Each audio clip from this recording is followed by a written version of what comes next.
Hello. I recently read The Vegetarian by Kang. I didn't like it and I want to talk about exactly why. I've seen a lot of, critical acclaim towards this novel and I guess I get it. I guess some of it, but I'm not buying all of it. No, not buying all of it at all. Hi, so I realized last night while I was looking at more information about The Vegetarian and the author Kang that Han Kang is a woman, and I referred to her as a man throughout this entire video. So please ignore that. I've never claimed to be the smartest, and I never will claim to be the smartest. So sorry about that. So the novel, The Vegetarian, is not really about a vegetarian. And I guess part of my disappointment with this book is that I went into it expecting it to be kind of like a psychological horror, maybe a little bit of a thriller, and it really just wasn't that. It just wasn't that, and I was not a fan of that. Okay, so when we start off the novel, there are three characters that are going to be kind of important, and I honestly don't remember their names, and I don't really feel like looking it up, if I'm being honest. It's not super important. They could be exchanged with any other names and my critiques would still stand. So it opens with our main character, who I'm just going to call the vegetarian because that makes things easy. And again, I don't remember her name. Sorry. So the vegetarian, it is this wife, and she has this like really grotesque and intense nightmare where she's like viscerally tearing people apart, like men, and they're all faceless men, and they are different, but it's this reoccurring nightmare, and seeing like such blood and gore really freaks her out. So she's like, I can't eat meat anymore. It really grosses me out. This dream really got me fucked up, and the thought of eating meat again just freaks me out. So she stops eating meat, and everyone around her has literally the most dramatic and out of proportion reaction to her not eating meat anymore. And like, maybe this is a bit of like a complaint I personally have, because I can kind of relate a little bit. So I don't eat any other meat besides poultry and fish, and I guess seafood, if you want to differentiate that. I don't, but anyway. So I don't eat any pork or any beef. Even before I gave up pork and beef, I never really ate much like lamb or anything like that. And I get questioned all the freaking time. Why? Don't you love bacon? Don't you want to eat this burger? No, not really. And anyway, I get to the point where I get kind of tired of explaining it to people, because it's just a personal choice. It has nothing to do with my religion. It has nothing to do with like my ethnic background. It literally, I realized I didn't really like beef and I didn't really like pork. So I gave up eating them. Anyway, the reaction I've had from my loved ones has been like, oh, okay. And that's it. The only person in my close life that really ever complains about it is my husband, because he loves steak and he wants to eat more. And I tell him, husband, you can have steak, I just won't eat it. Or we can make steak and potatoes and I will just eat chicken and potatoes. Like, it's not, anyway, that's a whole tangent. Basically, no one in my family has been that dramatic about me giving up a portion of a diet. And so I just really struggled to understand why her family and loved ones had such a like insanely aggressive reaction to this. So her husband is like, well, also her husband's just really misogynistic in general. Yes, I know that that's the point. I can still be annoyed about it. He pretty much refers to her as just being like a meek woman, and that he doesn't really find much interest in her and her being. And like, yeah, they're married, but like, he's like kind of like, it's whatever about it. But he gets like so viscerally upset that she refuses to eat meat. And like I understand that like some of her actions, especially at the very beginning of the novel, are quite drastic. She like throws away a lot of perfectly good food that like her husband could have eaten, or like she refuses to bring any meat into the house so he doesn't eat any. But it's still just like a really, I just found it really weird how like much this was just like devastating and life destroying to him when it's her choice. When you also are an adult who can cook for yourself, and if you really want your Korean barbecue, you can make it yourself. There's one scene where he goes out to dinner at this restaurant kind of as like a work thing. It's like very much he's like stressed about impressing his boss and his peers and all of that. And he's worried that his wife is going to like be weird about it and like make things weird. And everyone there is also really mean about it. Like everyone's like, oh my gosh, you freak, why would you not eat meat? Just do it. And I just like, I don't understand. I just didn't understand. I didn't understand why we cared so much that our character didn't eat meat, you know?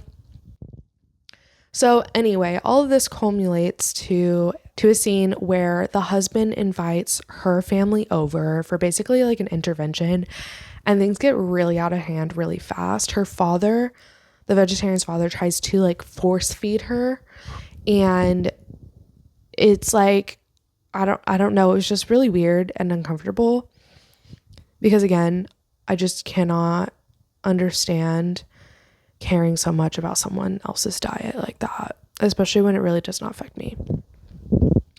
Anyway, so after this whole situation and this whole like climaxing event, she gets thrown into a mental hospital for a little bit, and then it kind of goes to part 2. Now, I will say that I can understand some of the symbolism in this first part of the book. Like I understand that there's like this like bodily autonomy and like societal expectations and just like again some more weird misogynistic undertones, like kind of a lot of weird misogynistic undertones, because again he's like, this is my stupid meek wife, I hate her so much, she's lost a lot of weight and now she looks like a little ugly boy. And I'm like, I don't know, I just thought that was really weird.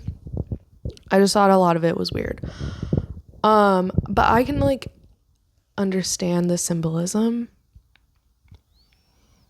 but I didn't think it was very good. I didn't think the symbolism that was provided was really anything worth. I feel like Mr. Kang was like, I want to write a book with this symbolism, but then neglected to dive deeper into any of that symbolism. He was just kind of like, yep, here it is. What do you mean you don't like it? So anyway, so that was the first part. Already, this first part had kind of set me up for not enjoying this book because I just could not agree or comprehend or like understand any of the motivations behind these characters' actions, just to begin with. And this is like the inciting incident, like she becoming a vegetarian is the incident that jumpstarts this book. Without that, nothing would happen in this book. So already we were setting my expectations and my enjoyment of this book on a very unstable foundation. And section 2 of the novel did not help. So section 2 is all about the brother-in-law of our vegetarian and his weird infatuation with her. And I say weird because he's like, he wants to fuck her. He does not get any amount of arousal or pleasure or anything unless he's thinking about her, his sister-in-law, which like the whole in-law situation. So it's not as weird as it could have been, but it still felt really weird. And like his pursuit of her just felt so predatory. I think that's the word I want to use. So he's an artist and he's a visual artist. So his medium is like filming things. And he finds out from his wife, the vegetarian sister, that the vegetarian has this like birthmark. I believe they call it a Mongolia mark, which I don't know the history behind that, but it doesn't feel quite good. So I'm just going to call it a birthmark. It's basically a birthmark and it's on her back and it looks like this flower. And he's like, oh my gosh, that's it. I like love that. I didn't know she still had that. I'm even more obsessed with her. And then he also sees this poster for, I believe, a play. And it has this like naked back with like these painted flowers. And he puts two and two together and he's like, she's my muse. Naked backs. I'm going to have sex with her. Which is a crazy conclusion to jump to. All of this, by the way, has happened post her husband, the vegetarian's husband, leaving her after the whole mental institution and all that. So he invites her to the studio to paint her. And he's like, yeah, you have to be completely naked. It's not weird though or anything. I know I'm your brother-in-law, but it's definitely not weird.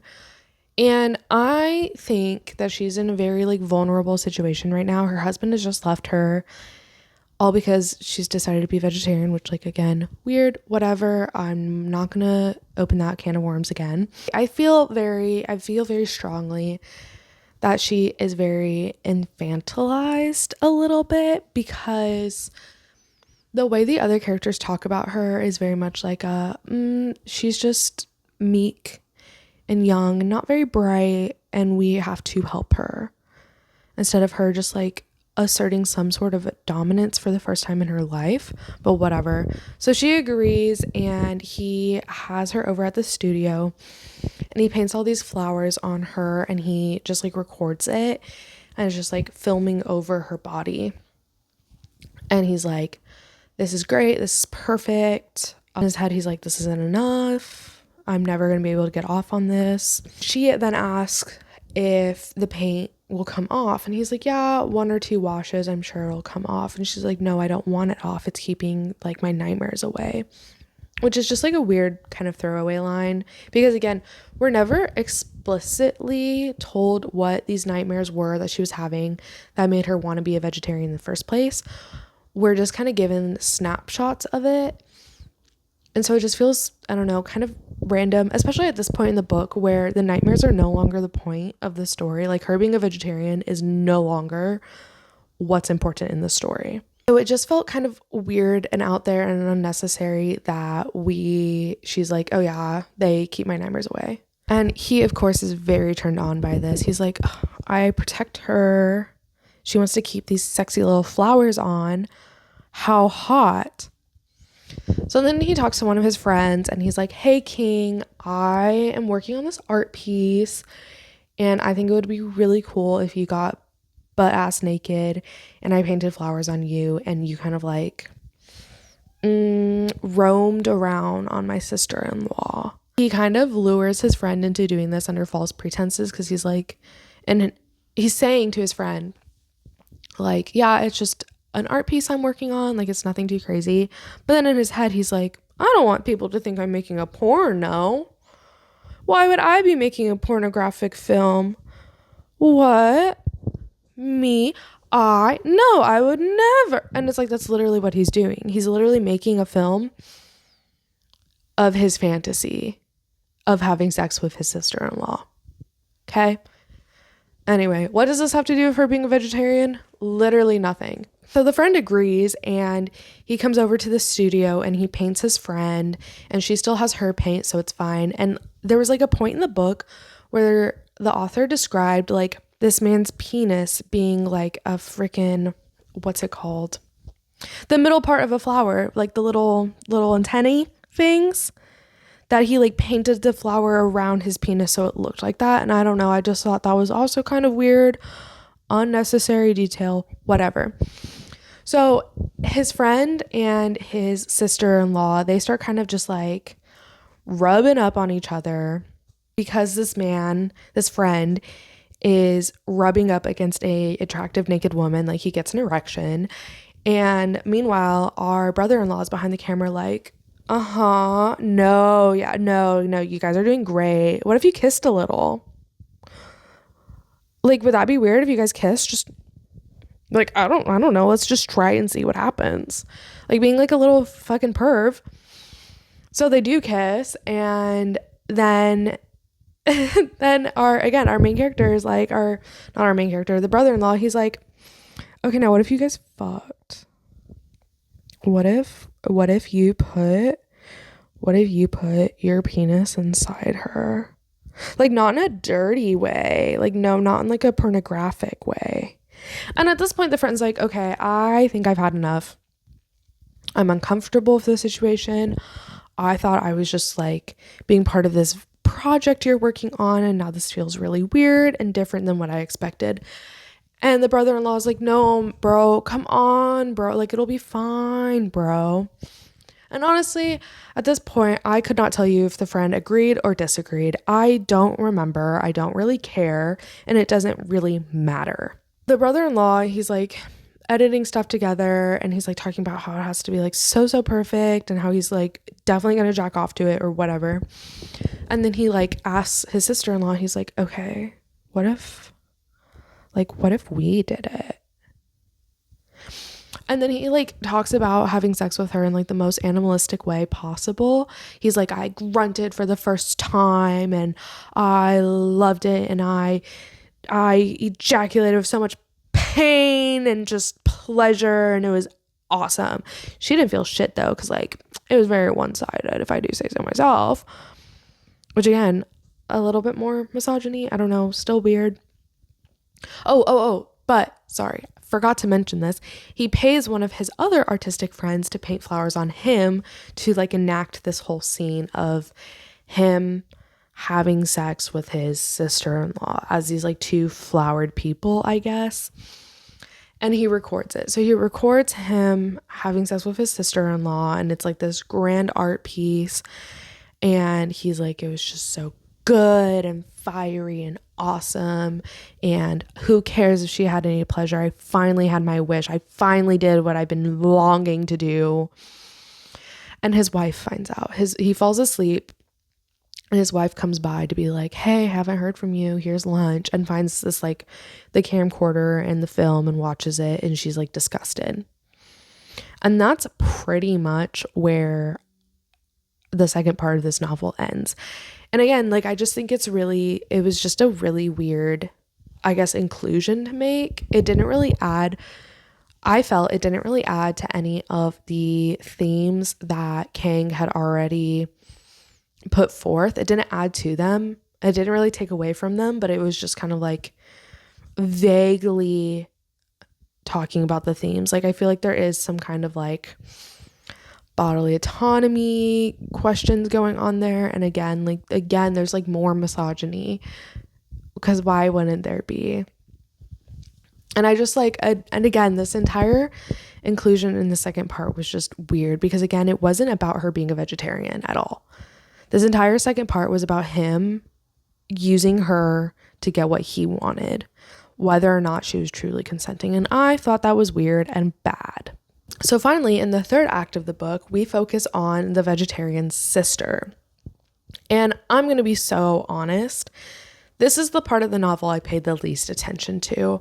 I listened to this audiobook while I was mowing my lawn this morning and was just so eager to be done with it that I wasn't fully paying attention. Sister visits the vegetarian, who's now again ended up in like a mental asylum, like a mental hospital, because she's just like so out of it. And the sister's like reflecting a lot on her life and like her relationship with her husband, this man she thought she knew, but then realized that she really didn't know him at all. And like her childhood with the vegetarian and all sorts of just stuff. Like, it was a lot of just kind of rambling and like time jumps that, again, I know this part was written to kind of like hit home all the major themes and symbolism of this book, but because the themes and symbolism was already so thin to begin with, it just felt like rambling. So she's talking about how she's like visiting her sister, and getting her life back on track and just like kind of existing. And again, a lot of reflection on her relationship with her husband, herself, her sister, her family. It's like alluded to that there was some family trauma going on and abuse that happened like by her father's hand. But like, again, all of that just fell so short because it just didn't hit for me at all. I didn't find myself caring about this character, her actions, or the vegetarian interactions, which at this point in the story, the vegetarian has taken her vegetarianism so far that she stops eating plants. And everyone in the mental hospital is like, well, she's just anorexic. Like, it's really hard to treat. And even like the doctors and the nurses are kind of like, yeah, there's no hope for her. Sorry. Which I also just felt like it was really weird that they're just like, yeah, she's going to die. It's fine. So the sister visits the vegetarian at one point, and the vegetarian is doing like a handstand. And the sister's like, what's going on with this? And the staff is like, yeah, just push her over and she'll knock right out of it. So the sister does, and then the vegetarian sprouts up and is like, yeah, trees are upside down, and like goes on this like whole thing about like trees being upside down and that she wants to be a tree, and so she also needs to be upside down. And again, like I just was not fully paying attention, so I'm so sorry if I missed this crucial aha moment that was being written in this last part. But I just, at this point, I checked out. I'm sorry, I checked out. Then a lot of like the last couple pages was about the sister being like, I'm gonna go kill myself, which also felt just like really random out there, because she's talking about finding like this perfect tree, and then the vegetarian's like withering away to nothing because she's just refused eating. She's like, all I need is water, I am a plant, which also just felt really weird. And there was no like conclusion, really. It just felt like all the points that Kang might have made in this novel, it was like he was trying to wrap them up with this third part, but couldn't, because he never set himself up for anything to begin with. And it just really fell flat. It felt really, really flat. To the point where, again, I was checked out by the third part and I couldn't really tell you what happened other than the vegetarian's in a mental hospital again. The brother-in-law is MIA. We have no idea where he's at. Doesn't really matter. And that the sister is just kind of like providing all this backstory. And it's basically an extended epilogue where she's like trying to, again, like tying up all these like loose ends, but nothing matters. Nothing matters. And that's the plot. And I guess like I've kind of alluded to the reasons why this book did not work for me. And I think, again, I said that it started with a really rough foundation where I just cannot, again, comprehend why anyone would care so much about someone being vegetarian. I just can't. And everyone's actions in the first part of this book was so out of proportion and overblown, and it just did not make sense. And then the second part of the book, the brother-in-law's actions just did not make sense to me. I did not understand why that was something that we, the reader, needed to know about, needed to see, needed to understand, because it was really just him being a little freak. It was really him using her for his own sexual desire. And it didn't really further the plot, and it didn't further the themes. It did nothing but make me think this man was a creep. And then the third part was just trying to like tie everything together, but there was nothing to tie. There was nothing to tie together. It was like trying to make knots with like hair. Like, it's not going to work. Everything's going to break and fall apart. And because I did not understand the very fundamentals of the actions and motives of these characters, everything else did not make sense and was not good. I didn't think there were strong themes. I didn't think the characters were particularly strong. The only thing I really liked about this book was the writing. I thought that Kang had a really good way with words, and what he was describing like was good, but he wasn't describing good things. So I don't know. I should have DNF'd it, but the audiobook was less than 6 hours long, I think. It took me like 3 hours to read it on almost 2 times speed. And it just wasn't good. It just didn't hit for me. And I don't fully understand the acclaim that so many readers are giving it. I also looked at more reviews last night. And most of the reviews, the conclusion I've come to is that people enjoy this book because of the themes that were explored. And I get it. I understand that, but I just feel like there's been so many other books that had the same themes and explored them a lot better. And this just, again, really missed for me. So I understand why people liked the book and liked the themes, but I just felt like it was a very introductory, surface level view of the themes that this book was supposed to explore. If I'm missing something, which I very easily could be, I'm not the smartest reader, let me know. If this is one of your favorite books ever, or if you've read it and you loved it, tell me why I'm wrong, because I'm trying to understand and I'm just not. I guess in conclusion, I didn't like the foundation, I didn't like the characters, and the misogyny was weird. So yeah, I think that's all I really have about it. Like I said, tell me what you liked about it. Tell me what you didn't like about it. What should I read next? What should I have read instead? Give me recommendations. Let me know. Do you agree? Do you disagree? Let me know in the comments. As always, this is Haley. I am the #1 Hemingway hater, and I'll catch you in the next one.